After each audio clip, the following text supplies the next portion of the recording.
Welcome all the Mawboards followers and YouTube subscribers. This video is just going to be a quick one on borders and setting out borders and just the sort of reason behind the way that I do things, or the way I think things that could be done. Now when it comes to borders, there's all these questions about whether it's border first or not when it comes to herringbone and things like that. So this will hopefully sort of like give you a better point of view of that one anyway, because if it's preference or no you've got to have a rule behind. If there's no rule behind it or reason why for doing it, it's just a guess that you're blacking. So before we start off, all I want to do is mark out around here is going to be for like the a 2-skin border for the 3-inch herringbone, because that's the only one really that has got sort of rules or certain things to go with it. Now, as far as border first or field first when it comes to herringbone, it's always field first. Now, there is a reason for it. It is different to fitting on the 45. If you're fitting your planks on the 45, then yes, you frame the wall, because every cut that comes towards it will be absolutely random. There will be no way of judging any kind of straightness at all until it gets to, so frame the wall, that's fine. But when it comes to herringbone, you've got to look at that and all of those other patterns as literally as a pattern that you're going to put on the floor and frame. You've got to frame the pattern. The border is designed to take all the ins and outs of where it goes, So your pattern in the floor will always remain good, because if you have cuts that drift off of a pattern, that can draw the eye a lot worse than just, if it's all perfectly straight and the border goes in and out, it doesn't get noticed. So there's the reason behind, field first, because when you cut, if you mark it out like we're going to go to here, you then set your pattern out, depending on whether it's square on every wall or not, you'll be very lucky to get that. So once you come to your line and you've got your cuts there, you've got that freedom just to change it if you need to stop any of those tiny cuts, which wouldn't be your fault. If you've set off one main wall or something, it's going to land somewhere naughty. This is just for basically if you're doing them straight out of the box. Obviously, where we are now with the Mawboards and everything, we've gone way past that, We're manipulating every herringbone we do to get it to fit the home that we're in, and the time that it saves, and the quality that it makes a job look, it's an absolute no-brainer. So that will be the way forward, I think, for the future, as they start to learn and get more confidence with herringbone. But when you get to the point where you don't care, where you can set out on any visual, do what you like with it and get it to land where you want, that's when you're confident enough to do any. So that would be that. So when it's on the 45, it doesn't even matter if it's 45 degrees, does it? Because it can be any, you're just firing those ones across. It's a good answer to put planks on the 45 if you have got multiple areas with none of them make sense. Make it look good there, look shit there. Throw it all on the 45 on the angle so it just doesn't make sense anywhere but looks right everywhere.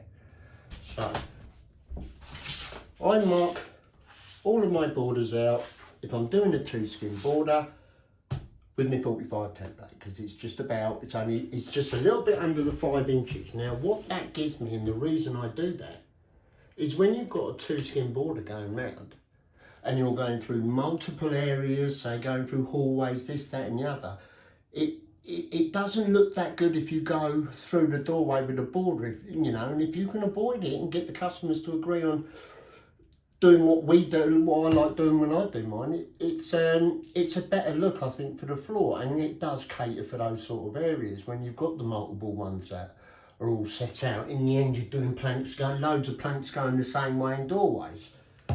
What this does will give you a decent enough border, so you get a nice 2 cuts on them. As far as miters and blocks are concerned, that can go down to preference at all, but when it comes to a 2-skin, the pattern and the herringbone's block, pattern should be, border should go block, with the other ways, and on the 45 you can have your decorative, but if you have a miter going through 2-skin, it hasn't got the same effect. It was originally designed to have that block formation in the corners. So that's another one, just another little tip they can, I've just seen it on certain jobs where they've done beautiful jobs of it and that, and when you're looking at the border, all you see is one plank. You know, it's one of those ones where you've got the multiple planks in there with the different colours, but you know, there's one or two that will stand out more than others. So you'll have a beautiful border going round and then bang, you're just drawing your eye. It's not wrong, but how I like to do that is very simple. Is when I'm fitting it, if there is a certain amount of what, say a dark one or something like that, or light, I'll just put them aside as I'm going along. So when it comes to doing the border, I've got all pretty much the same colour going all the way around, and it does make a difference. So again, so when you've got this, so that's giving you 5, so that's giving you a whole inch or so to, if the wall is going to be running out. If it's worse than that, you're going to be taking other options anyway. But what it does do is it lands just inside an architrave. That means it will land inside the architrave on the hallway, land inside the architrave of the lounge, or any kind of multiple areas, leaving a distance in between them that could vary between the doorways, but that is where we come up with the crossheaders. So in theory, you'll have your whole building running through with just a 2-skin border, not going above it in any way, like a picture frame would not have a wider frame one side than it would the other. But in between each door, if you do turn them into the crossheaders, you will have a matching doorway throughout the house, regardless of the depth or the type of doorway. So that one is, it's just on the 2-skin one because I found that works. And what it also does work, it works with all the rest of the Mawboard stuff. So obviously that is why I favourite it. So that's the explanation. Hopefully makes a bit clearer in that lot, because you know, like I said, if you're giving someone advice and reasons for it, give them the reason why you do it. Because there are reasons when it comes to this, you know. Pattern work is different to like on the 45. So when it's on the 45, do the border first if you want, you know. So anyway, we're just going to start off with just pointing out, running around here quickly, showing different pointers. We've got the 2 ball noses there. I don't know if you can see, I'll have to adjust the camera as we do the bits. So I'll just basically start on this one, just work our way round, and then just get it all drawn out for you before we start. So I'm going to be using this on mine because that's how I would. Let's see if you've got the Gundulac. Basically, it marks out for the same as the 45 with the border anyway. So I'm just going to quickly show, to start off with, what we got here is just a little noggin out straight away. Now, a lot of lads I do see, hopefully that camera's on it, following these with your borders. It looks, you know, it's a lot more work and it looks, but the overall look of it, I've never thought, you know, ignore all those little ones and just keep the frame as basic as you can. So what I'll be doing here, obviously I put this in each corner for speed on mine, so because that will mark mine out. But what I will be doing on this one, okay, we'll be bringing this border all the way along, and just get my straight edge for now. I want to miss the outcut there, the offcut, sorry, and I'm just going to bring it all the way across to where it would be hitting up the back wall here.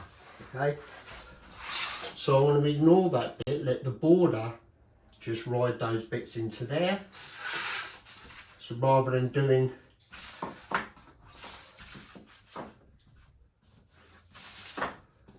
that on the floor, because that sort of, you know, it's more work for the fitter doing it, and the end result is not really as good. So we'll ignore the little ones. Half the time it's just mixing up the corners really, and then you can just pin a straight line between them. But again, this is where I will set it on 5 for here. That one's going to go all the way across, because the 2-skin will eventually drop round there, giving me my, just inside the door frame, and the option if there was something the other side. But the whole idea of it is, let me just get this roughly in there. So you're not having all those complications. You're trying to make your pattern, you know, more square sort of thing. But this could all change, remember, when you're coming to fit the floor because of the pattern.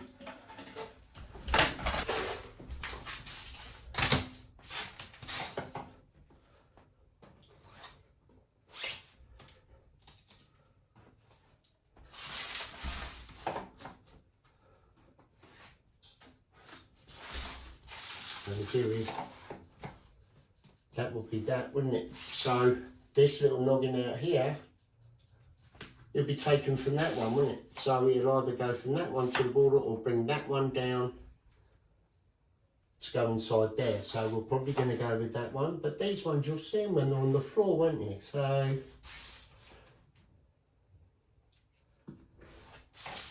again, when you're doing those tiny little ones, you've got to understand they don't transfer onto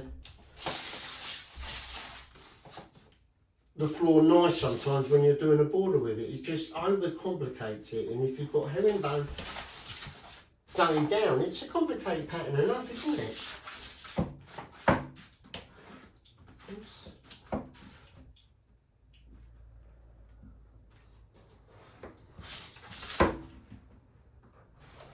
I'll just show you another way of getting the mitres quickly. So say if you're coming into this corner, if you want to, you know, bring the mitre out, find out where your points are. You've got your cross there, just find anything smaller to do the same cross, and you're going to give yourself your mitre there, aren't you?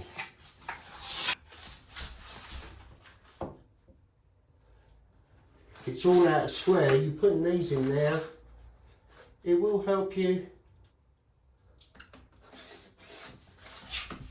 bring those mitres in. Okay, so let's move it round.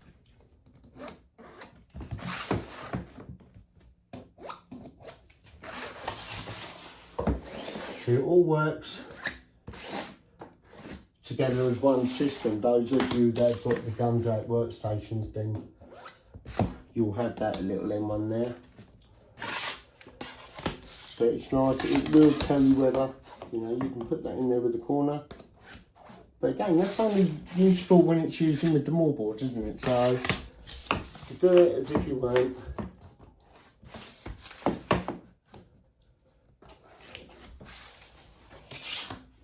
Okay, same again, if I want to find mitres, if I'm doing mitres, bring in another square into there, and you can bring your mitre line further back out, which does help when you are doing the borders.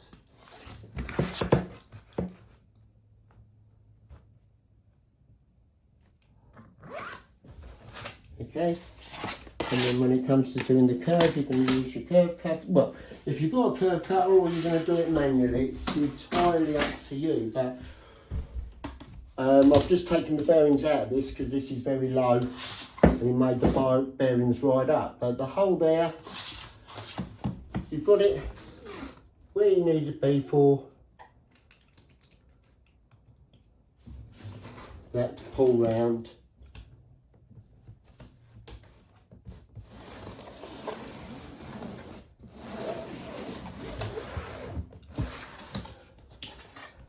And then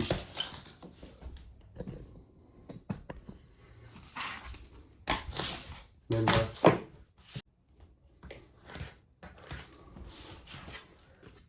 okay, so put the mitres on these.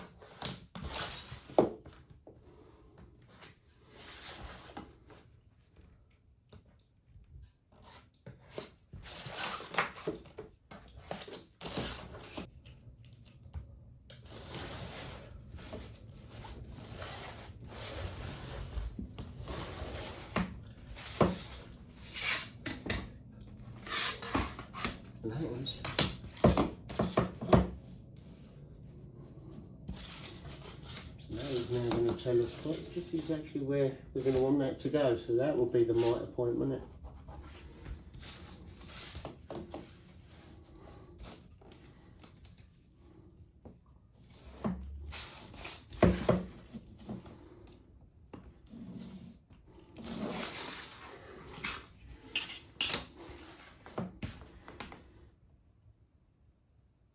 should I wish to do it that way. That would be the miter point that'll go into that one, not that one there. So all that means is that's got a bit of a drop. So there you go. Hopefully that